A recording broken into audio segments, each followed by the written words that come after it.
नमस्कार दोस्तों, 4PM middle east में आप सभी का स्वागत है और मैं हूं आपके साथ आकांक्षा यादव। दोस्तों, 4PM के इस चैनल पर हम आपके लिए लेकर आते हैं खाड़ी देशों से जुड़ी जरूरी जानकारी और रोचक कहानियां। साथ ही यहां हम दुनिया की तमाम बड़ी खबरों को आपके सामने पेश करते हैं। इसी कड़ी में आज हम बात करेंगे एक बेहद ही अहम खबर के बारे में। दरअसल यूएई की कैपिटल मार्केट अथॉरिटी यानी कि एससीए ने हाल ही में एक बहुत ही बड़ा और जरूरी कदम उठाया है, जिससे सोशल मीडिया पर गलत वित्तीय सलाह देना अब काफी ज्यादा मुश्किल हो जाएगा। ये कदम फिन इन्फ्लुएंसर्स यानी कि उन लोगों के लिए नए नियम लाया है जो कि इंस्टाग्राम, टिकटॉक, यूट्यूब या फिर अन्य सोशल मीडिया प्लेटफॉर्म पर स्टॉक मार्केट, निवेश, क्रिप्टो करेंसी या फिर किसी भी तरह की वित्तीय सलाह देते हैं। मई 2025 में जारी हुए इन नियमों का नाम है रेजोल्यूशन नंबर 10 ऑफ 2025 और ये तुरंत लागू हो गए हैं। इससे पहले सोशल मीडिया पर कोई भी व्यक्ति बिना किसी योग्यता के लाखों फॉलोवर्स को निवेश की सलाह दे सकता था, जिससे कई आम लोग अपना पैसा गंवा बैठते थे। अब एससीए ने साफ साफ कहा है कि यूएई के मुख्य इलाके यानी कि मैनलैंड में रहने वाले किसी भी व्यक्ति को अगर वो वित्तीय सिफारिशें देता है तो फिर उससे एससीए के पास रजिस्टर होना जरूरी है। ये नियम पूरे मध्य पूर्व में पहला ऐसा कानून है जो कि फिन इन्फ्लुएंसर्स को नियंत्रित करता है। इस नियम के आने का सबसे बड़ा फायदा यह है कि अब आम निवेशक सुरक्षित महसूस करेंगे। पहले क्या होता था कि कोई भी फिन इन्फ्लुएंसर वीडियो बनाकर कहता था कि ये स्टॉक खरीद लो या फिर ये क्रिप्टो में पैसा लगाओ और कुछ ही दिनों में दोगुना हो जाएगा। लोग बिना सोचे समझे पैसा लगा देते थे और फिर घाटा हो जाता था। कई बार ये सलाह पैसे के बदले में दी जाती थी या फिर किसी कंपनी के प्रचार के लिए। एससीए के नए नियमों में साफ लिखा है कि अब ऐसा करना गैर कानूनी है।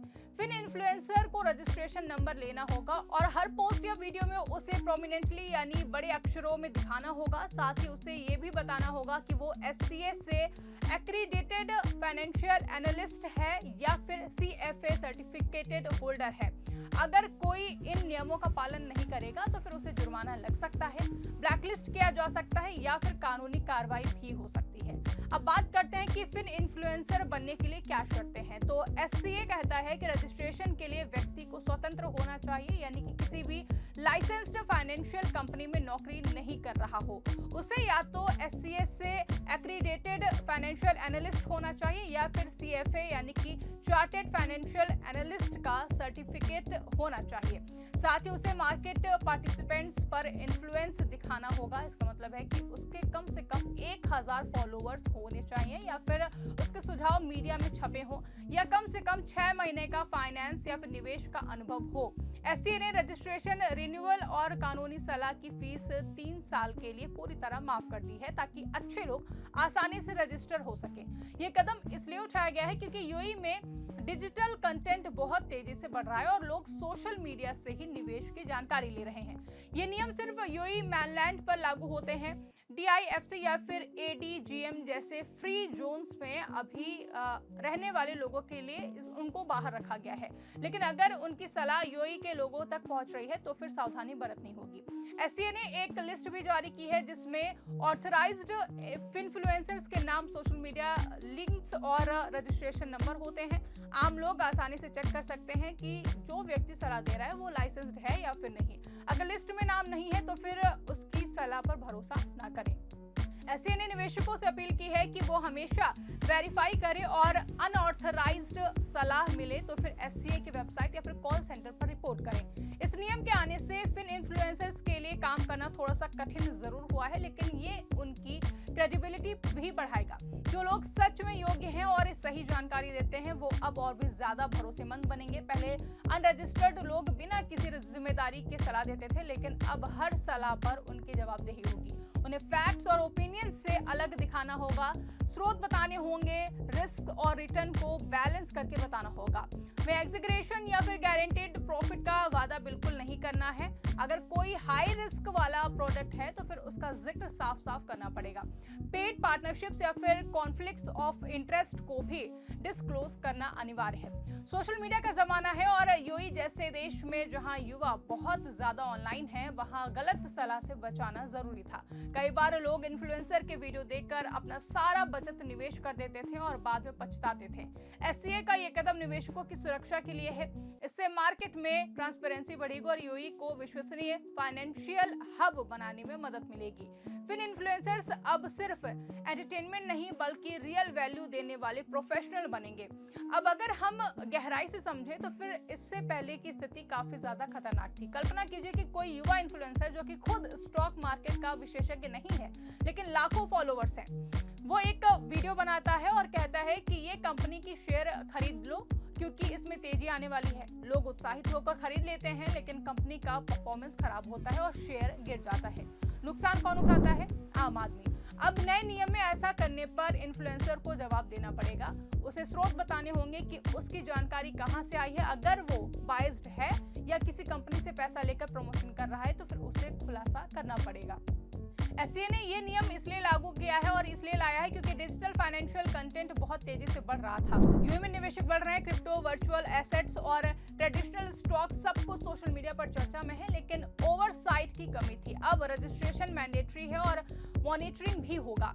एससीए ने कहा है कि जो लोग इन नियमों का उल्लंघन करेंगे उन्हें पेनल्टीज मिलेंगी। एक उदाहरण में एक फिन इन्फ्लुएंसर को 10,000 दिरहम का जुर्माना लगाया गया क्योंकि उसने फॉरेक्स और वर्चुअल करेंसीज पर अनऑथराइज्ड एनालिसिस दिया। दूसरे मामले में किसी को पब्लिक प्रोसिक्यूशन के पास भेजा गया। ये दिखाता है कि एससीए गंभीर है। आम लोगों के लिए ये खुशखबरी है, अब वो सोशल मीडिया पर स्क्रॉल करते हुए भी सुरक्षित रह सकते हैं। हर पोस्ट में रजिस्ट्रेशन नंबर देखकर वो कंफर्म कर सकते हैं कि सलाह जेन्युइन है। एससीए की वेबसाइट पर ऑथराइज्ड लिस्ट उपलब्ध है जहां नाम, ईमेल और सोशल लिंक्स दिए जाते हैं। अगर कोई इन्फ्लुएंसर कहे कि मैं रजिस्टर्ड हूं लेकिन लिस्ट में नाम ना हो तो फिर सावधान रहिए। इससे फेक एडवाइस कम होगी और रियल फाइनेंशियल एजुकेशन बढ़ेगी। फिर इन्फ्लुएंसर्स को भी फायदा होगा। जो लोग जेन्युइनली क्वालिफाइड हैं वो अब लाइसेंस्ड होकर बड़े ब्रांड्स के साथ काम कर सकेंगे। उनकी कंटेंट ज्यादा प्रोफेशनल बनेगी। फीस माफ होने से छोटे क्रिएटर्स को भी मौका मिलेगा, लेकिन उन्हें डिसिप्लिन रखना होगा। हर कंटेंट में डिस्क्लेमर लगाना होगा कि ये जनरल एडवाइस है, पर्सनलाइज्ड इन्वेस्टमेंट एडवाइस नहीं है। फैक्ट्स को ओपिनियन से अलग दिखाना होगा। यूएई इस क्षेत्र का नेता बन गया है। मध्य पूर्व में ये पहला ऐसा कानून है। दूसरे देशों में भी फाइनेंशियरों पर चर्चा हो रही है, लेकिन यूएई ने इसके लिए ठोस कदम उठाए हैं। इससे यूएई का वित्तीय बाजार और मजबूत होगा। विदेशी व्यापारी भी भरोसेमंद होंगे कि यहाँ नियम स्पष्ट है। अब अगर हम देखेंगे तो इन तस्वीरों का असर पूरे इकोसिस्टम पर पड़ेगा। सामग्री रचनाकारों को प्रशिक्षण लेना होगा, अनुपालन बनाए रखना होगा। ब्रांड्स को भी लाइसेंस प्राप्त फाइनेंशियरों के साथ ही काम करना होगा, अन्यथा वो भी जोखिम उठा सकते हैं। वहीं किशोरावस्था की जागरूकता है, वो अब अंधविश्वास नहीं करेंगे बल्कि सत्यापित करेंगे। ये नियम सिर्फ प्रतिबंध नहीं बल्कि अवसर भी लेकर आया है। अच्छे फाइनेंसर अब प्रमाणित विशेषज्ञ बनकर उभरेंगे। वो वेबिनार, सेमिनार या फिर सशुल्क पाठ्यक्रम सस्ते हैं लेकिन सभी लाइसेंस प्राप्त तरीकों से। इससे वित्तीय साक्षरता सांख्यिकी, जो कि यूएई विजन 2031 या फिर उसके बाद के लक्ष्य के सिद्धांत हैं। कुछ लोग कह सकते हैं कि ये बोलने की आजादी पर रोक है, लेकिन एससीए ने साफ किया है कि शैक्षणिक सामग्री को अभी भी बिना लाइसेंस के सिर्फ सिफारिश या फिर सलाह की अनुमति है। मतलब आप बाजार के रुझान पर चर्चा कर सकते हैं लेकिन इसे खरीदे बेचे नहीं कह सकते हैं। तो एससीए का ये बड़ा कदम यूएई को सुरक्षित और स्मार्ट वित्तीय केंद्र बनाने की दिशा में महत्वपूर्ण कदम है। गलत वित्तीय निर्धारक अब मुश्किल होगा क्योंकि जवाबदेही है, पारदर्शिता है और दंड भी है। आम नागरिकों की सलाह है कि हमेशा एससीए अधिकृत फिन इन्फ्लुएंसर्स को फॉलो करें और अपना शोध भी खुद करें। इससे न सिर्फ आपका पैसा सुरक्षित रहेगा बल्कि सही जानकारी से आपका निवेश भी बढ़ेगा। भविष्य में और कई ऐसे नियम आ सकते हैं जो कि डिजिटल दुनिया को जिम्मेदार ठहराते हैं। यूएई ने एक बार फिर से साबित किया है कि वो नवाचार और विनियमन को संतुलित करके आगे बढ़ रहा है। तो दोस्तों, ये थी इस खबर से जुड़ी जानकारी। आपको कैसे लगी कमेंट करके हमें जरूर बताइएगा।